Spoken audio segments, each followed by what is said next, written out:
आज के इस ट्यूटोरियल से हम आगाज़ करेंगे ASP.NET Core 3.1 के बारे में। तो आइए चलें स्टार्ट करते हैं और इस ट्यूटोरियल में हम बात करेंगे कि ASP.NET Core क्या है, वेब एप्लीकेशंस क्या है और उसकी टाइप कौन सी है, .NET Core फ्रेमवर्क क्या है, सिस्टम रिक्वायरमेंट्स क्या है, नॉलेज रिक्वायरमेंट्स क्या है इस कोर्स के लिए, और इसके अलावा ASP.NET Core की प्रोजेक्ट टाइप्स कौन सी हैं।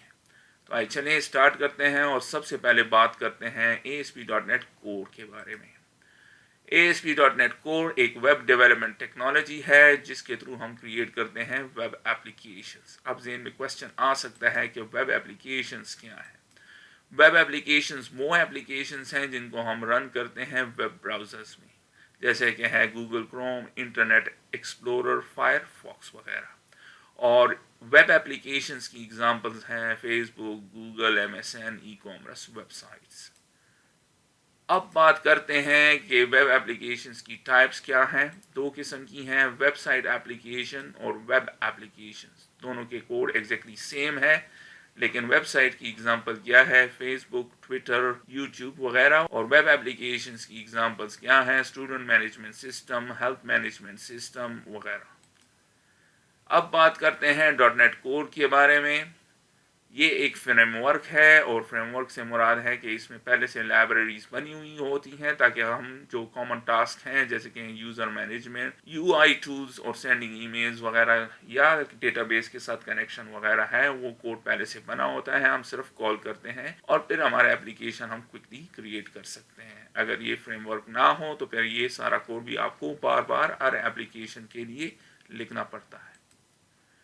.NET कोर जो है क्रॉस प्लेटफॉर्म है। क्रॉस प्लेटफॉर्म से क्या मुराद है कि आप .NET कोर की एप्लीकेशंस को डेवलप कर सकते हैं Windows, Linux, Mac operating system या किसी भी और ऑपरेटिंग सिस्टम पर।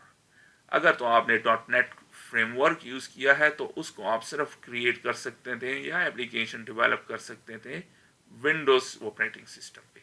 लिनक्स और मैक पे आप उसको क्रिएट नहीं कर सकते थे। तो अब ये इम्प्रूवमेंट है इसमें, अब ये क्रॉस प्लेटफॉर्म हो गया है। और .NET कोर के लिए हमें विंडोज़ ऑपरेटिंग सिस्टम में विजुअल स्टूडियो की ज़रूरत है। इसके अलावा आप विजुअल स्टूडियो कोड को भी यूज़ कर सकते हैं, लेकिन आप विजुअल स्टूडियो लिनक्स और मैक ऑपरेटिंग सिस्टम पे नहीं यूज़ कर सकते। उसके लिए आपने यूज़ करना है विजुअल स्टूडियो कोड। इसके अलावा मैक पे आप Visual Studio for Mac use कर सकते हैं। विंडोज़ का जो विजुअल स्टूडियो है और मैक का जो विजुअल स्टूडियो है उसमें थोड़ा सा फ़र्क है, तो आपने इस बात को याद रखना है। अब बात करते हैं कि ASP.NET कोर के लिए आपके लिए कौन सी सिस्टम रिक्वायरमेंट्स हैं। आपने यूज़ करना है विंडोज़ 8.1 या लेटर, जैसे कि है विंडोज़ 10। तो 8.1 मिनिमम है। अगर आप विंडोज़ 7 यूज़ करना चाहें, विस्टा यूज़ करना चाहें तो फिर काम नहीं करेगा। आपको चाहिए विजुअल स्टूडियो 2019 और उसका वर्जन 16.4। अगर तो आप वर्जन 16.3 यूज़ कर रहे हैं तो फिर काम नहीं करेगा। कम से कम आपको चाहिए 16.4 या उससे हायर वर्जन। आपने इंस्टॉल करना है .NET कोर 3.1 को। इसके अलावा नॉलेज रिक्वायरमेंट्स हैं, आपको बेसिक्स आनी चाहिए C# की, HTML5 और CSS3 की। इसके अलावा आपको SQL सर्वर की बेसिक्स या MySQL की बेसिक्स आनी चाहिए।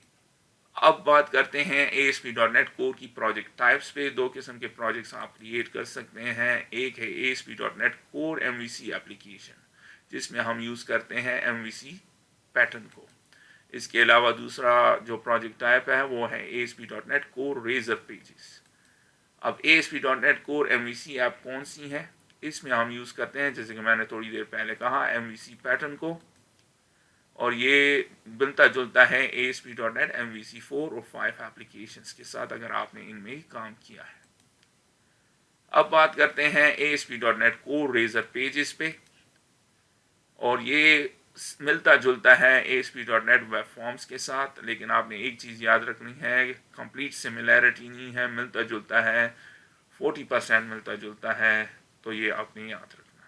अब हम आगे चलते हैं और बात करते हैं MVC के बारे में। MVC से मुराद है मॉडल व्यू कंट्रोलर। अब मॉडल व्यू कंट्रोलर क्या है, इस पर भी बात कर लेते हैं। स्टार्ट करते हैं कंट्रोलर से, और कंट्रोलर जो है C# की क्लासेस हैं جو کہ ہینڈل کرتی ہیں ریکویسٹ ہمارے اپلیکیشن کو جو ہوتی ہیں یوزر کی طرف سے. یوزر جو بھی ریکویسٹ کرے گا اس کو کون ہینڈل کرے گا؟ کنٹرولر.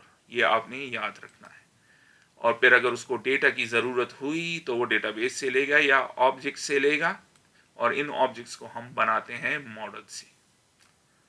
اس کے بعد یہ اس ڈیٹا کو شو کرائے گا ویو میں, جو کہ یوزر کو پھر ایز اے رسپانس نظر آتی ہیں. ماڈلز کیا ہیں؟ یہ بھی سی شارپ کی کلاسز ہیں. یہ ایک امپورٹنٹ اسٹیٹمنٹ ہے, اس کو آپ نے یاد رکھنا ہے. سی شارپ کا کوڈ سے یہاں بنے گا, سی شارپ کے کوڈ سے یہ بنتی ہیں, اور اس کا کیا مقصد ہے؟ یہ ریپرزینٹ کرتی ہیں ہمارے اپلیکیشن کے ڈیٹا کو. تو یہ آپ نے امپورٹنٹ چیز یاد رکھنی ہے.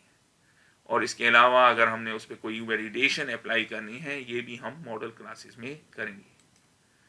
آخری چیز جو ہے ویو, اور اس سے مراد ہے ہماری اپلیکیشنز کی اسکرینز جو کہ یوزر کو نظر آتی ہیں. جب یوزر اس ریکویسٹ کرے گا تو رسپانس میں اس کو یہ ویو نظر آئے گا, اور جو بھی انفارمیشن یوزر کو چاہیے ہوں گی وہ ویو کی شکل میں اس کو رسپانس میں دکھیں گی. اب اس کو گرافیکلی بھی دیکھ لیتے ہیں. یوزر ہمیشہ ریکویسٹ کرے گا کنٹرولر سے. کیوں؟ کیونکہ ایم وی سی کی بات کر رہے ہیں. یوزر ڈائریکٹلی جا سکتا ہے ویو میں, لیکن چونکہ ایم وی سی پیٹرن یوز کر رہے ہیں تو یوزر نے ہمیشہ ریکویسٹ کس سے کرنی ہے؟ کنٹرولر سے. اگر تو اس کو ڈیٹا کی ضرورت نہیں ہے تو ڈائریکٹلی ویو کو شو کرا دے گا, جو کہ یوزر کو پھر نظر آئے گا. اگر اس کو ڈیٹا کی ضرورت ہے تو وہ ماڈل میں جائے گا, وہاں سے ڈیٹا لے گا, جو پھر جس سے پھر ویو اپڈیٹ ہوگی, اور پھر اینڈ ریزلٹ کیا ہوگا کہ وہ یوزر کو نظر آئے گا. تو امید ہے اب آپ کو کلیئر ہو گیا ہوگا کہ ASP.NET MVC سے کیا مراد ہے.